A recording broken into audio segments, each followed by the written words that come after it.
नमस्कार दोस्तों, स्वागत है आप सभी का एक बार फिर से आपके अपने YouTube चैनल BN आयुर्वेदा में। मैं डॉक्टर शक्ति सिंह आज आपसे बात करने वाला हूं एक और गंभीर समस्या अपेंडिसाइटिस के बारे में। तो दोस्तों पहले देखते हैं कि अपेंडिसाइटिस का मतलब क्या होता है।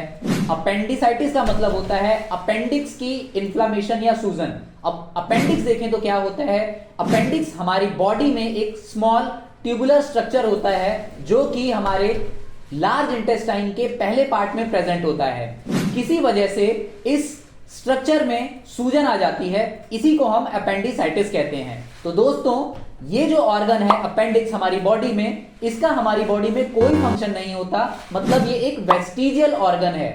हमारी बॉडी में इसका फंक्शन पहले होता था पुराने टाइम में, आदिवासी काल में, जब लोग कच्चा मांस या कच्चे फल फ्रूट खाया करते थे, कच्चे पत्ते खाते थे, तो उस टाइम पे उनके अंदर स्टार्च होता था। तो इस स्टार्च को डाइजेस्ट करने के लिए ही हमारा जो अपेंडिक्स है वो काम में आता था।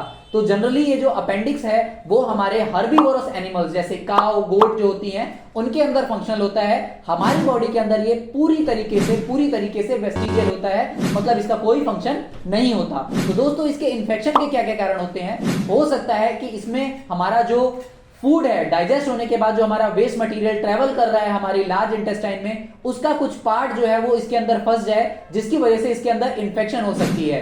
दूसरा कारण ये है कि किसी वजह से, बहुत ही रेयर है ये वैसे, कि किसी वजह से इसके अंदर ट्यूमर बन जाए। तो ट्यूमर बनने की वजह से भी हमारा जो अपेंडिक्स है उसके अंदर सूजन जो है वो आमतौर पर देखी जाती है। तो दोस्तों ये अपेंडिसाइटिस की जो समस्या है ये एक इमरजेंसी कंडीशन मानी जाती है। तो आइए देखते हैं कि इसके अंदर सिम्टम्स क्या क्या होते हैं। तो जिसको भी अपेंडिसाइटिस की सिम्टम्स आने शुरू होते हैं उनमें क्या होता है कि उनके राइट साइड में नेवल से 3.5 सेंटीमीटर दूर एक मर्फी साइन होता है, मर्फी स्पॉट होता है। उस जगह पे अगर प्रेस किया जाए तो बहुत ही सीवियर पेन होता है, जिसको हम कहते हैं मर्फी साइन पॉजिटिव। तो जिन लोगों में ये मर्फी साइन पॉजिटिव होता है इसका मतलब उनमें अपेंडिसाइटिस की जो समस्या है वो बनी हुई है।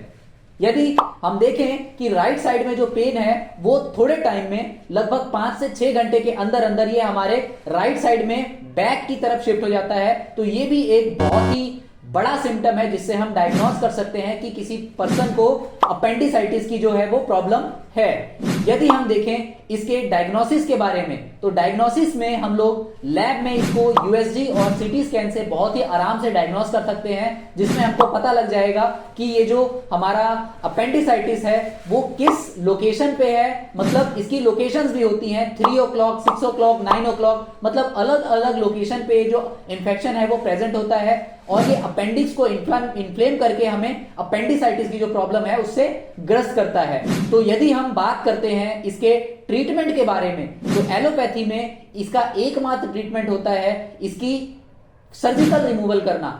इस सर्जरी को हम कहते हैं अपेंडेक्टोमी, जिसमें हम अपेंडिक्स को पूर्ण रूप से काट के शरीर के बाहर निकाल देते हैं। तो दोस्तों ये जो अपेंडेक्टोमी है ये नॉर्मल हो गई आजकल, जिसको लोग करवाते हैं। अगर मान लीजिए कि किसी तरीके की सर्जरी हो रही है और उस दौरान पता लगता है कि किसी की बॉडी में अपेंडिक्स में कोई इंफेक्शन है, या अगर कोई इंफेक्शन नहीं भी है तो इसका हमारी बॉडी में तो कोई काम नहीं है, इसलिए उस टाइम पे डॉक्टर्स एडवाइस करते हैं कि अगर आपका ऑपरेशन हो ही रहा है तो आप अपेंडिक्स को भी साथ ही साथ निकलवा लीजिए, ताकि फ्यूचर में आपको इस तरीके की कोई प्रॉब्लम नहीं आए।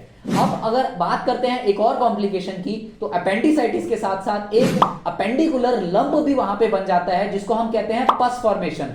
जब ये पस फॉर्मेशन हो जाती है तो उस टाइम पे अपेंडेक्टोमी जो है वो नहीं की जा सकती। उस केस में सबसे पहले कुछ दिनों तक उस पेशेंट को हम एंटीबायोटिक्स पे रखते हैं। एंटीबायोटिक्स की वजह से क्या होता है, वो पस जो है वो वहां पे, या जो इन्फेक्शन है वो वहां पे वो खत्म हो जाता है। उसके बाद 1 से 1.5 महीने बाद उसको ऑपरेशन करके लेप्रोस्कोपी की हेल्प से निकाल दिया जाता है। तो दोस्तों एलोपैथी में अगर हम देखें तो इसका कोई भी ऐसा सटीक उपाय नहीं है या सटीक ट्रीटमेंट नहीं है जो कह सके कि हम अपेंडेक्टोमी को या फिर अपेंडिसाइटिस को पूरी तरीके से ठीक कर सकते हैं। इसमें सिर्फ सिम्टोमेटिक ट्रीटमेंट दिए जा सकते हैं। तो दोस्तों अगर हम बात करें आयुर्वेदा में, तो आयुर्वेदा में हमें बहुत ही सारी ऐसी जड़ी बूटियां मिलती हैं जिससे हमको अपेंडिसाइटिस की जो समस्या है वो कभी भी नहीं होती, या यूं कहें कि अगर किसी को हो भी रखा है एक्यूट अपेंडिसाइटिस तो उससे भी उसको छुटकारा मिल जाता है। तो दोस्तों अगर आपको भी इस तरीके की किसी तरीके की स्वास्थ्य समस्याओं का सामना करना पड़ रहा है तो आज ही हमारे